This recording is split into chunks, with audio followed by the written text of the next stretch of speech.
अल्हम्दुलिल्लाह वस्सलातु वस्सलामु अला रसूलिल्लाह व अला आलिहि व सहबिहि व मन वालाहु सुम्मा अम्मा बअद।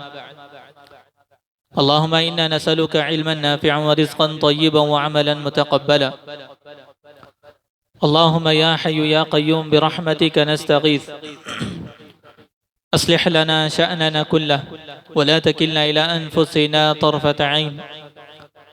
मुहतरम हाज़रीन मस्जिद व ख़वातीन इस्लाम, आज के इस दर्स में हम इबादात के अक़साम पढ़ने वाले हैं। इबादत लग़वी माने में कहा जाता है अज़्ज़ुल्लु वल ख़ुदूअ, यानी आजिज़ी इनकिसारी के साथ अल्लाह रब्बुल आलमीन के सामने झुक जाना। और शरई इसकी तारीफ है हर वो इबादत एक ऐसा इसमें जामे है जिसको अल्लाह रब्बुल आलमीन पसंद करता है, उससे राज़ी होता है। कौली इबादत, फ़ेली इबादत, ज़ाहिरी और बातिनी तमाम के तमाम इसमें शामिल है। इबादत के 3 अरकान हैं। ये चीज़ें याद रखना बहुत ज़रूरी है। यानी इबादत कबूल होने के लिए उसके 3 अरकान हैं। पहला है कमालुल हुब्बि लिल माबूद, यानी अपने माबूद अल्लाह सुब्हानहू व तआला से कमाल दर्जे की मोहब्बत।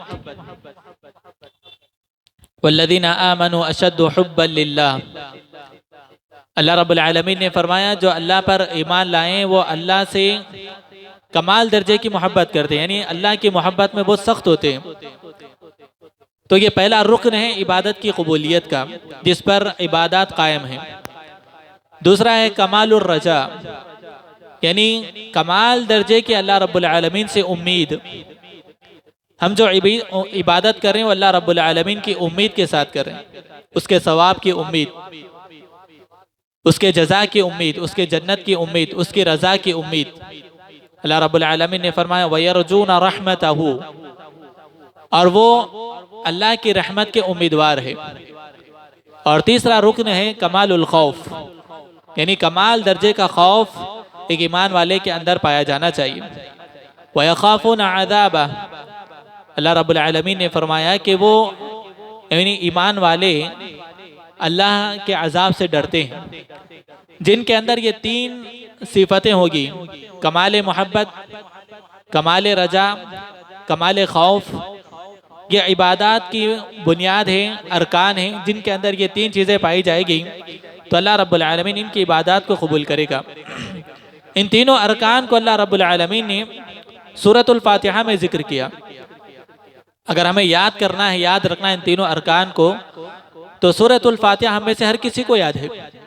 अगर हम उसको समझेंगे तो ये तीनों अरकान कभी नहीं भूलेंगे। पहला है अल्हम्दुलिल्लाहि रब्बिल आलमीन, दूसरा है अर्रहमानिर रहीम, तीसरा है मालिक यौमिद्दीन। अल्हम्दुलिल्लाहि रब्बिल आलमीन, तमाम निअमतें, तमाम तारीफ़ें अल्लाह रब्बुल आलमीन के लिए है।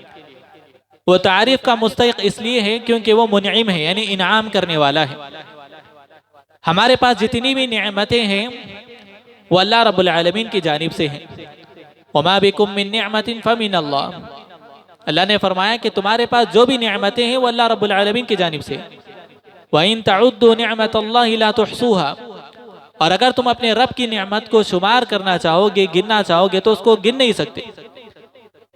फी अनफुसिकुम अफला तुबसिरून, अल्लाह रब्बुल आलमीन की निअमतें हमारे अंदर इतनी है, अगर हम उसके अंदर गौर व फिक्र करें तो इतनी नेमतें अल्लाह ताला ने हमारे अंदर दी है।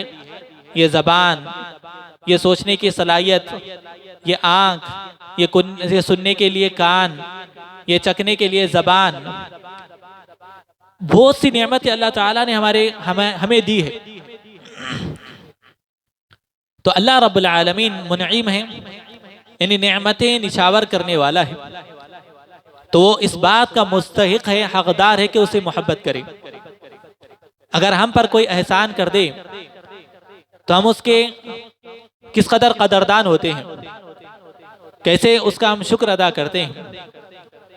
रब्बुल आलमीन सबसे बड़ा एहसान करने वाला, और उसकी नेमतें ऐसी है कि दुनिया का कोई शख्स वैसी नेमतें हमें अता नहीं कर सकता।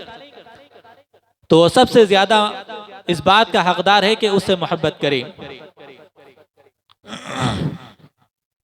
और दूसरा है अर्रहमान अर्रहीम, ये कमाल दर्जे की उम्मीद, कमाल रजा, यानी अल्लाह रब्बुल आलमीन अरहमुर राहिमीन है। ये अल्लाह रब्बुल आलमीन के नाम और सिफात है कि अल्लाह रब्बुल आलमीन बहुत ज्यादा रहम करने वाला रहमान है। तो इस बात का तकाजा है कि अल्लाह रब्बुल आलमीन से मोहब्बत करे, उससे उम्मीद रखे, उससे उम्मीद रखे, क्योंकि वो अरहमुर राहिमीन है। बंदों के कई गुनाहों को माफ कर देता है। हमारे कई ऐसे गुनाह होते हैं जिस पर अल्लाह ताला चाहे तो फौरन गिरफ्त करे, लेकिन अल्लाह रब्बुल आलमीन हमें मौका देता है। क्यों? क्योंकि वो अरहमुर राहिमीन है, क्योंकि वो रहम करने वाला है, फौरन गिरफ्त नहीं करता। तो इसीलिए उससे उम्मीद होनी चाहिए। और तीसरा है मालिक यौमिद्दीन, यानी कमाल दर्जे का खौफ। अल्लाह रब्बुल आलमीन क़यामत के दिन का, जज़ा के दिन का मालिक है। उस दिन हमारे हर अमाल का, हर अमल का, हमारे अमाल का अल्लाह रब्बुल आलमीन मुहासबा करेगा, इसलिए उससे खौफ भी खाना है। अल्लाह रब्बुल आलमीन के नामों में से एक नाम अद्दय्यान है। अद्दय्यान ये अल्लाह रब्बुल आलमीन के अस्मा व सिफात में से, नाम में से, मतलब ये है कि जज़ा व सज़ा, हिसाब करने वाला, बदला देने वाला, अद्दय्यान, इसलिए उसे खौफ भी खाना चाहिए। तो इन तीनों चीज़ों का तकाजा क्या है? इय्याका नअबुदु व इय्याका नस्तईन। जब ये कैफियत हमारे अंदर पाई जाएगी तो उसके बाद अल्लाह रब्बुल आलमीन ने जिक्र किया बंदों का जो हाल होना चाहिए वो है इय्याका नअबुदु व इय्याका नस्तईन। अल्लाह हम तेरी इबादत करते हैं और तुझी से मदद मांगते हैं। इबादत की कबूलियत के लिए दो शर्तें, तीन अरकान आप सुने। अब यहाँ पर इबादत की कबूलियत के लिए दो शर्तें हैं। पहली शर्त यह है अल इखलासु फीहा लिल माबूद, यानी हम अपनी इबादत में अल्लाह रब्बुल आलमीन के लिए मुखलिस हो, यानी हमारा अमल सिर्फ और सिर्फ अल्लाह रब्बुल आलमीन के लिए हो, जिसके अंदर कोई किसी भी तरह की मिलावट ना हो, ना शिर्क असगर की, ना शिर्क अकबर की। तभी वो अमल खालिस होगा और वही अमल अल्लाह रब्बुल आलमीन कबूल करेगा। वमा उमिरू इल्ला लियअबुदुल्लाह मुखलिसीन लहुद्दीन, अल्लाह ने फरमाया उन्हें इस बात का हुक्म दिया गया है कि वो दीन को अल्लाह के लिए खास करे। इस दीन में जितनी भी इबादत है, जितने भी आमाल है, सिर्फ और सिर्फ अल्लाह रब्बुल आलमीन के लिए खास है, कोई उसमें अल्लाह रब्बुल आलमीन का शरीक नहीं है। अला लिल्लाहि दीनुल खालिस, सुनो, दीन सारा का सारा अल्लाह रब्बुल आलमीन के लिए खास है। कुलिल्लाह अअबुदु मुखलिसन लहू दीनी, आप कह दीजिए कि मुझे इस बात का हुक्म दिया गया है कि मैं अपने दीन को अल्लाह के लिए खास करूं। ये आमाल सारा का सारा दीन है और ये सारे के सारे आमाल अल्लाह रब्बुल आलमीन के लिए खास है। तो पहली शर्त इखलास, जो अमल हम कर रहे हैं वो अल्लाह रब्बुल आलमीन के लिए हो। दूसरी शर्त है अल मुताबअतु लिर्रसूल, रसूलुल्लाह सल्लल्लाहु अलैहि वसल्लम की मुताबअत, हम जो अमल कर रहे हैं वो अल्लाह के नबी अलैहिस्सलातु वस्सलाम के तरीक़े के मुवाफ़िक़ हो, सुन्नत से साबित हो, तभी वो अमल कबूल होगा, वरना अल्लाह रब्बुल आलमीन उस अमल को कबूल नहीं करेगा। फरमाया वमा आताकुमुर रसूलु फखुदू वमा नहाकुम अन्हु फंतहू, अल्लाह के नबी अलैहिस्सलातु वस्सलाम जो दे, यानी जिन कामों का हुक्म दे उस पर अमल करो और जिससे रोके उससे रुक जाओ। तो जिसके अंदर ये दोनों, जिस अमल के अंदर ये दोनों चीज़ें पाई जाएगी, दोनों शर्तें पाई जाएगी, वो ये अमल कबूल होगा।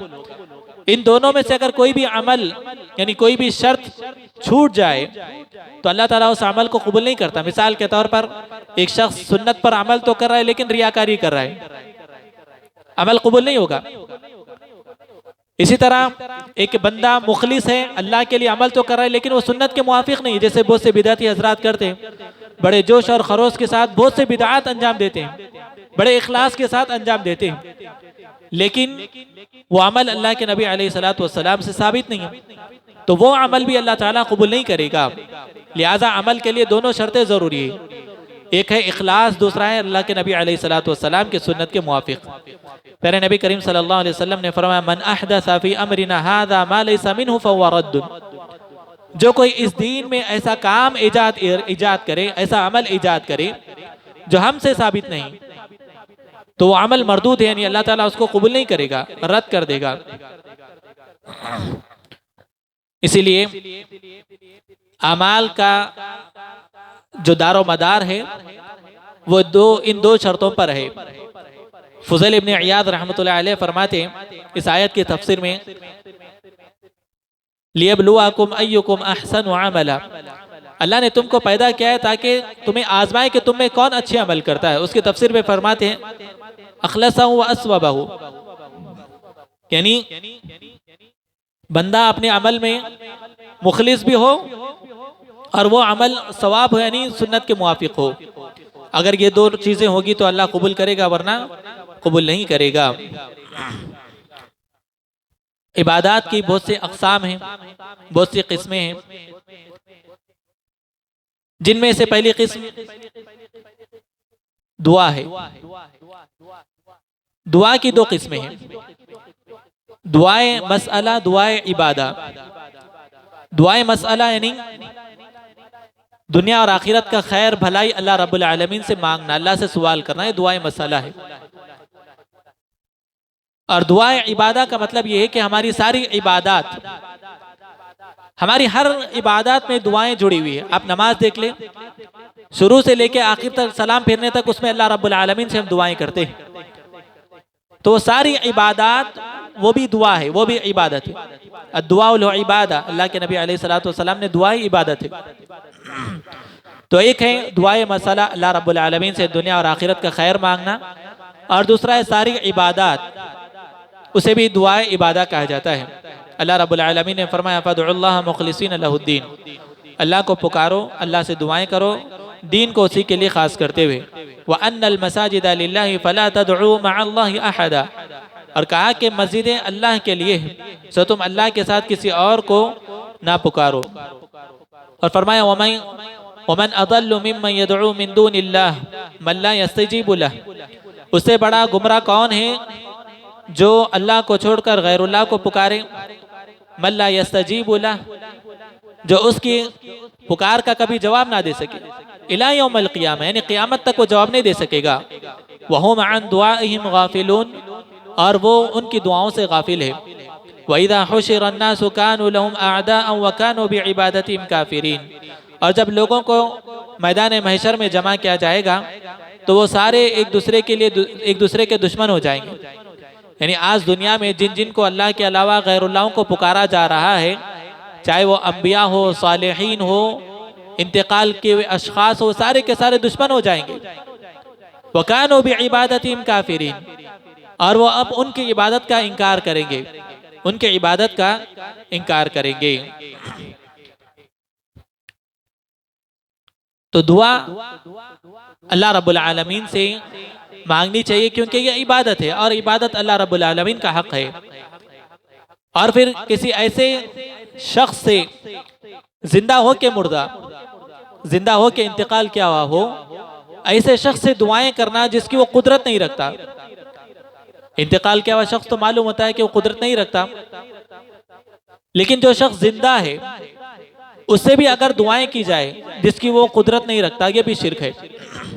मिसाल के तौर पर किसी इंसान के पास जाकर औलाद मांगी जाए, जैसे बहुत से पीरों के पास जाकर लोग औलाद तलब करते हैं, या उनसे शिफायाबी तलब करते हैं, या उनके जिस्म को मुबारक समझ के उनसे बरकतें हासिल करते हैं, ये सब के सब शिर्क है। या फिर किसी से ये कहना कि बारिश की फरियाद उनसे करना, सब के सब शिर्क है, क्योंकि वो इस पर कादिर नहीं है। अगर कोई ऐसा करता है तो ये शिर्क अकबर होगा।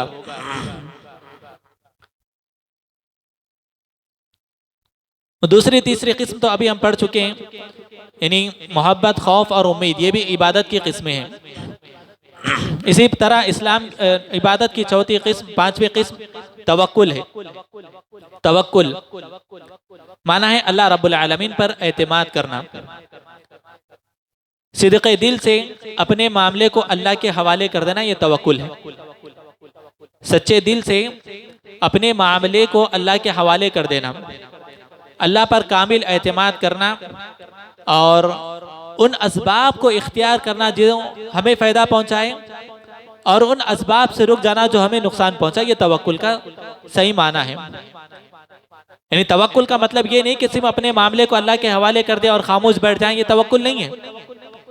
बल्कि तवक्कुल का माना ये है कि अपने मामलात को अल्लाह के हवाले करना और उन असबाब को तलाश करना जो हमें फ़ायदा दे और उन असबाब से बचना जो हमें नुकसान दे, ये तवक्कुल है। वअलल्लाहि फतवक्कलू इन कुंतुम मुमिनीन। अल्लाह रब्बुल आलमीन ने फरमाया अल्लाह ही पर तवक्कुल करो अगर तुम ईमान वाले हो। अल्लाह ने यहाँ पर शर्त लगा दी कि अगर तुम ईमान वाले हो तो अल्लाह ही पर भरोसा करोगे। मतलब ये है कि जो ईमान वाला नहीं है वो अल्लाह पर भरोसा नहीं करता, वो गैरुल्लाह पर भरोसा करता है। तो लिहाजा ईमान वालों के ताल्लुक से अल्लाह ताला ने कहा कि ईमान वाले अल्लाह ही पर भरोसा करते हैं। वमन यतवक्कल अलल्लाहि फहुव हस्बुह।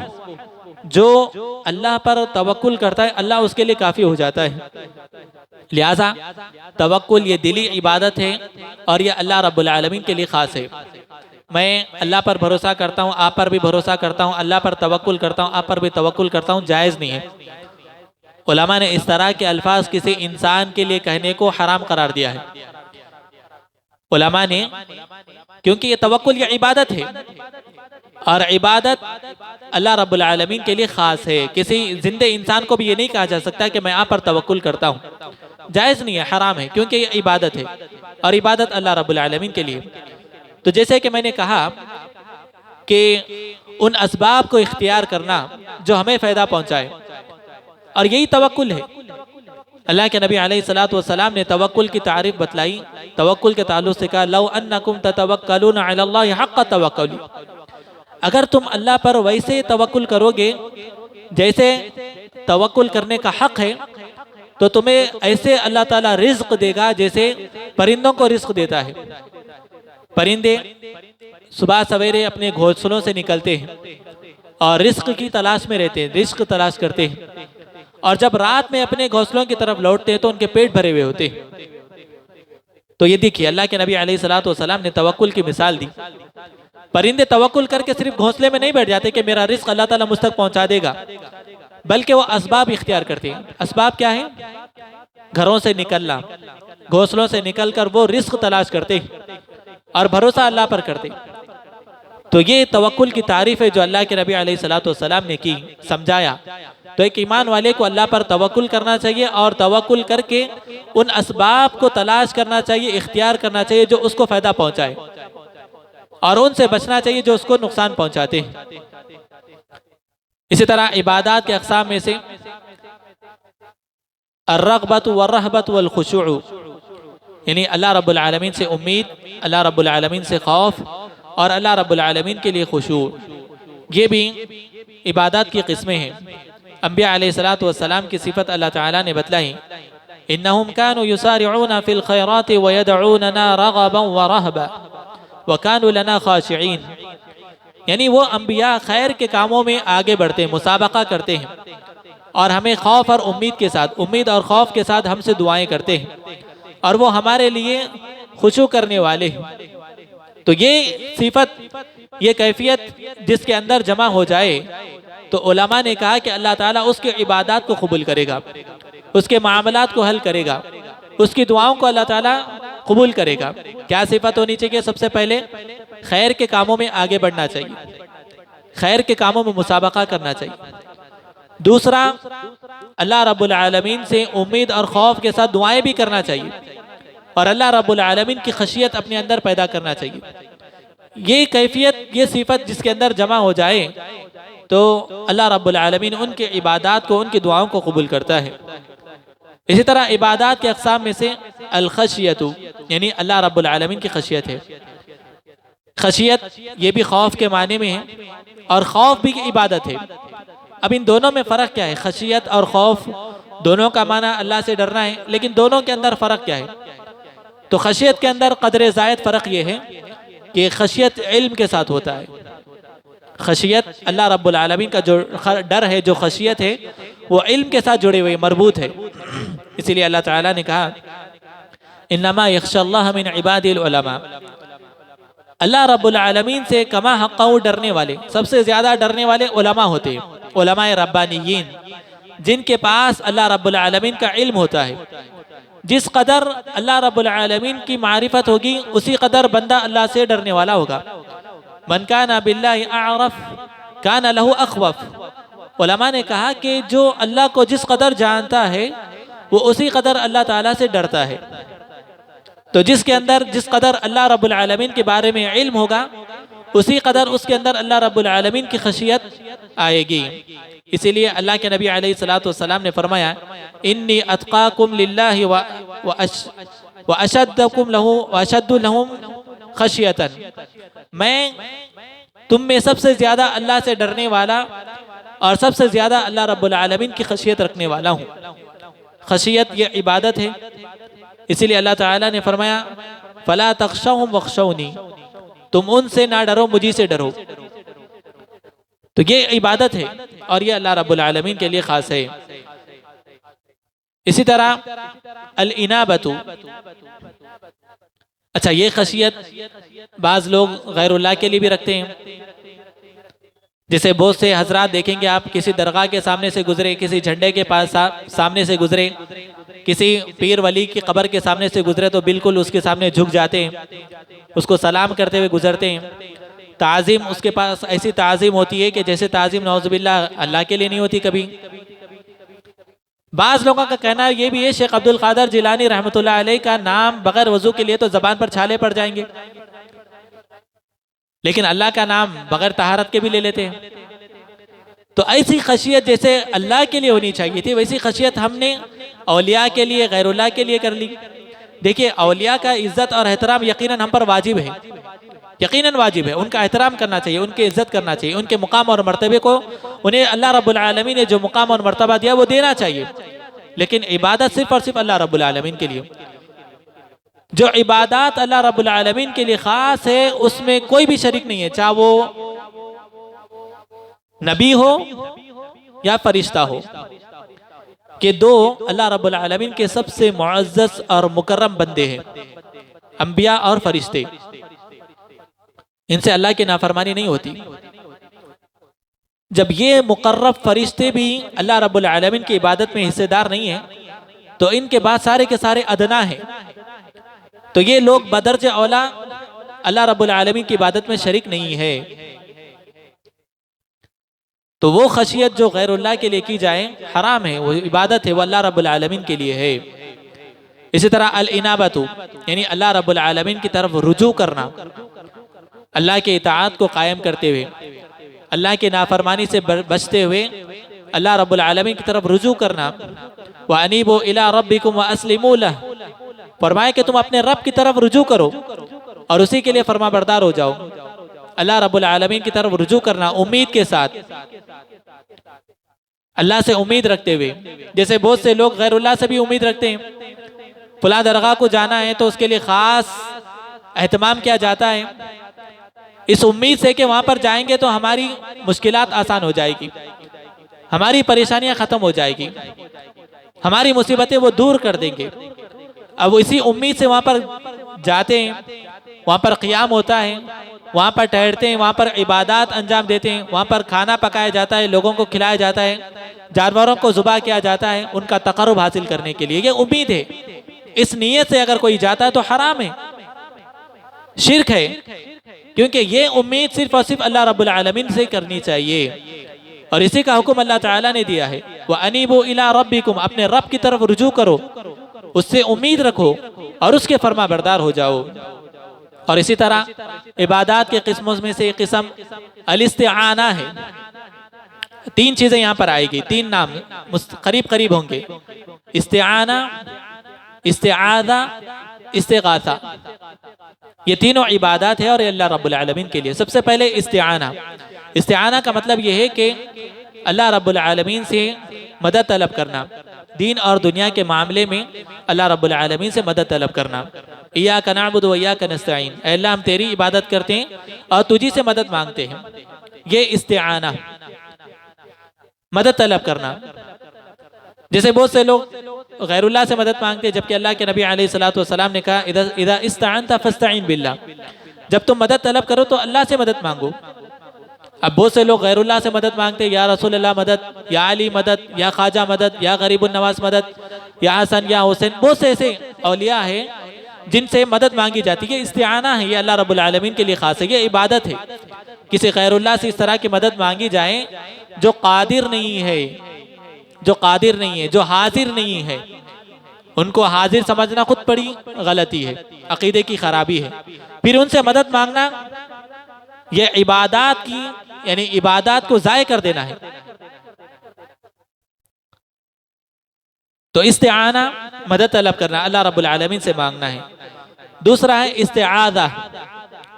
इस्तिआज़ा अऊज़ु बिल्लाहि मिनश शैतानिर रजीम, यानी अल्लाह की पनाह तलब करना इंसानों के मक्र से, शैतान के मक्र से, दुश्मनों के मक्र से, मूजी जानवरों के खतरनाकी से अल्लाह रब्बुल आलमीन की पनाह तलब करना।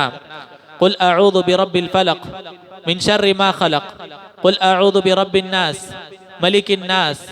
इसी तरह आप बहुत से दुआएं देखें जिसमें अल्लाह के नबी अलैहिस्सलातु वस्सलाम अल्लाह रब्बुल आलमीन की पनाह तलब करते हैं। ये पनाह तलब करना अल्लाह रब्बुल आलमीन के लिए खास है। किसी गैर से इस तरह की पनाह तलब करना, किसी गैर कादिर से इस तरह की पनाह तलब करना शिर्क है, जायज़ नहीं है, हराम है। तो इस्तिआज़ा पनाह तलब करना सिर्फ और सिर्फ अल्लाह रब्बुल आलमीन से, वो बेहतरीन पनाह देने वाला है। अंबिया उससे पनाह मांगते थे, फरिश्ते उससे पनाह, उसकी पनाह मांगते हैं, औलिया नेक लोग उसकी पनाह मांगते हैं। जब ये लोग खुद अल्लाह रब्बुल आलमीन की पनाह के मोहताज है, तो फिर एक इंसान किसी मखलूक का मोहताज कैसे हो सकता है? अल्लाह रब्बुल आलमीन की पनाह मांगनी चाहिए, वो बेहतरीन पनाह देने वाला है, और उसकी पनाह तलब करना वो उसकी इबादत है। और अगर ये इबादत किसी गैरुल्लाह के लिए की जाए तो हराम है। एक हदीस में कुछ मुनाफिकीन साहबा को तकलीफ दे रहे थे, ईजा पहुंचा रहे थे। तो उन्होंने कहा कि चलो उठो, हम अल्लाह के नबी सल्लल्लाहु अलैहि वसल्लम से पनाह तलब करते इन मुनाफिकीन के मुकाबले में। तो अल्लाह के नबी अलैहिस्सलातु वस्सलाम ने फरमाया इन्नहु ला युस्तगासु बी व इन्नमा युस्तगासु बिल्लाह, मुझसे पनाह तलब नहीं की जाएगी, बल्कि पनाह तो अल्लाह रब्बुल आलमीन से तलब की जाएगी। देखिए अल्लाह के नबी अलैहिस्सलातु वस्सलाम की तालीमात है, ये तौहीद है जिसको मुझे और आपको जानकर लोगों को समझाने की जरूरत है। आज लोग इस तौहीद से, इस ऐसी तालीमात से नावाकिफ है, जिसकी वजह से अनजाने में, लाइल्मी में लोग गैरुल्लाह को अल्लाह रब्बुल आलमीन का शरीक ठहरा रहे हैं। इसी तरह इबादत की किस्मों में से किस्म अल इस्तिगासा है। इस्तिगासा तलबुल गौस, गौस यानी शिद्दत के वक्त, हलाकत के वक्त अल्लाह रब्बुल आलमीन से मदद तलब करना। शिद्दत और हलाकत के वक्त अल्लाह रब्बुल आलमीन से मदद तलब करना। अल्लाह रब्बुल आलमीन ने कहा इस्तस्तगीसूना रब्बकुम फस्तजाब लकुम, अगर तुम मुसीबत के वक्त अपने रब को पुकारोगे तो वो तुम्हारी पुकार को सुनेगा, यानी तुम्हारी मदद करेगा। मुसीबत के वक्त, परेशानी के वक्त अल्लाह रब्बुल आलमीन से मांगना चाहिए। ये अल्लाह के नबी अलैहिस्सलातु वस्सलाम की सुन्नत भी है। जब कभी कोई परेशानी आती, फौरन अल्लाह के नबी सल्लल्लाहु अलैहि वसल्लम मस्जिद की तरफ दौड़ते, अल्लाह से पनाह तलब करते। सूरज ग्रहण, चांद ग्रहण जब होता है तो अल्लाह के नबी सल्लल्लाहु अलैहि वसल्लम क्या करते थे? फौरन मस्जिद में आके नमाज कायम करते थे। बारिश नहीं होती, कैद साली होती तो फौरन साहबा को लेकर मैदान में जाते। तो मुसीबत के वक्त, हलाकत के वक्त अल्लाह रब्बुल आलमीन से मदद तलब करनी चाहिए। लेकिन हमारे मुसलमान भाइयों का हाल क्या है कि मुसीबत और हलाकत के वक्त वो गैरुल्लाह की तरफ रुजू करते हैं। फलां कब्र वाले के पास जाना है, फलां दरगाह को जाना है, फलां के नजर नियाज करना है, फलां के नाम पर जानवर जुबा करना है, ताकि हमारी मुसीबतें, हमारी परेशानियां दूर हो जाए। तो अल इस्तिगासा यानी मुसीबत के वक्त, हलाकत के वक्त अल्लाह रब्बुल आलमीन से पनाह तलब करना, मदद मांगना, ये इबादत है। इसी तरह इबादत की किस्मों में से अज़्ज़ब्ह यानी कुर्बानी, जानवर का खून शरई तरीके से खून बहाना, कुर्बानी अल्लाह रब्बुल आलमीन के लिए माली इबादत में से एक अजीम इबादत है। कुल इन्ना सलाती व नुसुकी व महयाया व ममाती लिल्लाहि रब्बिल आलमीन, आप कह दीजिए मेरी नमाज, मेरी कुर्बानी, मेरी मौत और हयात अल्लाह रब्बुल आलमीन के लिए। फसल्लि रब्बिका वनहर, अपने रब के लिए नमाज पढ़ो और अपने रब के लिए कुर्बानी करो। तो कुर्बानी ये इबादत है और ये अल्लाह रब्बुल आलमीन के लिए। किसी गैरुल्लाह के लिए अगर कोई जानवर जुबा करता है तो उस पर अल्लाह की लानत है, और ये लानत खुद अल्लाह के नबी अलैहिस्सलातु वस्सलाम ने भेजी है। अली रज़ी अल्लाह तआला अन्हु फरमाते हैं, फरमाया कि लअनल्लाह मन ज़बह लिगैरिल्लाह, अल्लाह की लानत हो उस पर जो गैरुल्लाह के लिए जानवर जुबा करता है। गैरुल्लाह के लिए जानवर जो भी जुबा करेगा उस पर अल्लाह की लानत है, क्योंकि ये इबादत है। ये जानवर अल्लाह रब्बुल आलमीन की पैदा की हुई है। अल्लाह ने इनको पैदा किया, अल्लाह ने इनके लिए आसमान से बारिश नाजिल की, अल्लाह ने इनके लिए ज़मीन से इनके ग़िज़ाएं निकाली, और इंसान इन जानवरों को गैरुल्लाह के लिए जुबा करता है। किस कदर नाकदर है वो, और किस तरह उसने नाइंसाफ़ी की अल्लाह रब्बुल आलमीन के साथ। लिहाजा जो कुर्बानी गैरुल्लाह के लिए करेगा उस पर अल्लाह की लानत होगी। कुर्बानी ये इबादत है और अल्लाह रब्बुल आलमीन के लिए। इसी तरह अन्नज़्र, इबादत की किस्मों में से नज़र है, जिसको नज़र नियाज भी कहते हैं। अल्लाह रब्बुल आलमीन ने कहा, यूफ़ूना बिन्नज़्रि व यख़ाफ़ूना यौमन काना शर्रुहु मुस्ततीरा, वो अपने नज़रों को पूरा करते हैं और ऐसे दिन से डरते हैं जो उन्हें लिपेट लेने वाली है, सिमट जाने वाली है, यानी क़यामत का दिन। तो इसमें ईमान वालों की सिफत अल्लाह ताला ने कही कि वो नज़र को पूरा करते हैं, यानी ऐसी नज़र जो बंदे ने अपने ऊपर वाजिब कर ली है, ऐसा अमल जो बंदे ने अपने ऊपर वाजिब कर लिया है अल्लाह की इताअत को कायम करने के लिए, तो फिर उस नज़र का पूरा करना उस पर वाजिब है। ये और बात है कि नज़र मानने को शरअन मकरूह करार दिया गया है, नापसंद किया गया है। और एक रिवायत में कि अल्लाह ताला बकील से जब वो अल्लाह के रास्ते में माल खर्च नहीं करता तो उसे आफतों में मुब्तला करता है, फिर वो नज़र व नियाज करके अल्लाह के रास्ते में माल खर्च करता है। तो असल में नज़र मकरूह है, लेकिन अगर कोई नज़र अल्लाह की इताअत के लिए मानता है तो फिर उस नज़र को पूरा करना उस पर वाजिब हो जाता है। तो ये इबादत की बहुत सी किस्में हैं। इनमें से कुछ इबादत क़ल्बी है, और कुछ इबादत बदनी है, और कुछ इबादत माली है। क़ल्बी इबादत यानी दिल की इबादत, जैसे मोहब्बत है, ये भी इबादत है। और ऐसी मोहब्बत जो अल्लाह के लिए होनी चाहिए वैसे गैरुल्लाह के लिए नहीं होनी चाहिए।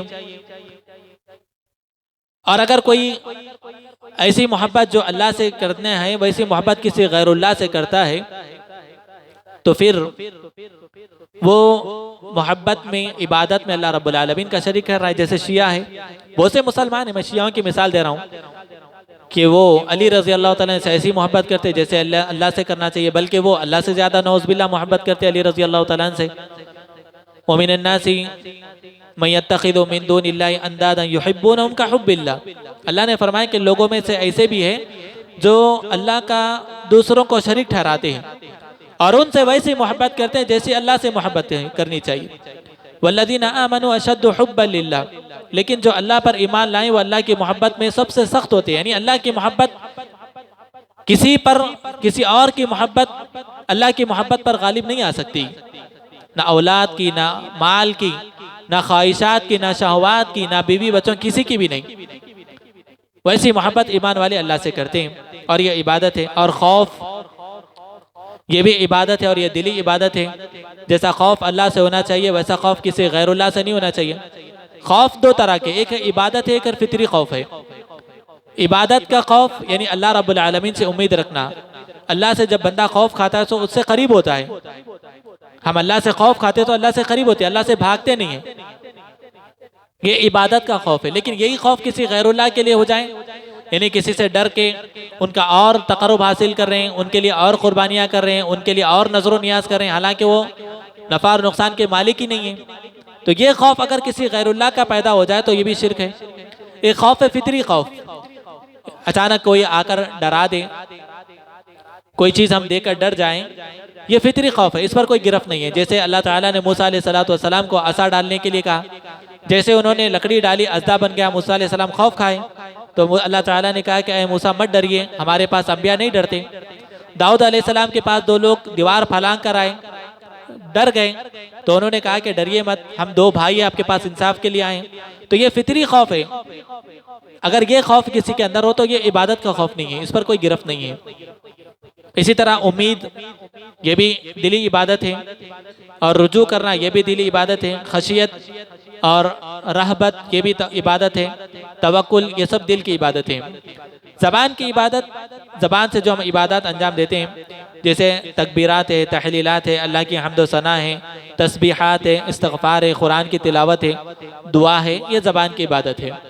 इसी तरह आमाल की इबादत में जो हम हमारे जिस्म के साथ अंजाम देते हैं, जैसे नमाज है, रोज़ा है, ज़कात है, इसमें माली इबादत भी है, जैसे ज़कात है। इसी तरह जिस्म के साथ जो इबादत होती है वो सदका व खैरात, जिहाद है। तो ये ऐसी इबादत है जिनका ताल्लुक़ हमारे से जुड़ा हुआ है। अल्लाह रब्बुल आलमीन हम तमाम को सुनी हुई बातों पर अमल करने वाला बनाएं और तौहीद का इल्म हासिल करने की तौफीक अता फरमाएं। और अल्लाह रब्बुल आलमीन जब तक हमें ज़िंदा रखे, किताब व सुन्नत पर, तौहीद पर ज़िंदा रखे, जब ईमान मौत दे तो ईमान और इस्लाम की हालत पर, सुन्नत पर हमारी मौत हो। अक़ूलु क़ौली हाज़ा व अस्तग़फ़िरुल्लाह ली व लकुम व लिसाइरिल मुस्लिमीन फ़स्तग़फ़िरूहु इन्नहु हुवल गफ़ूरुर रहीम। वस्सलामु अलैकुम व रहमतुल्लाहि व बरकातुहू।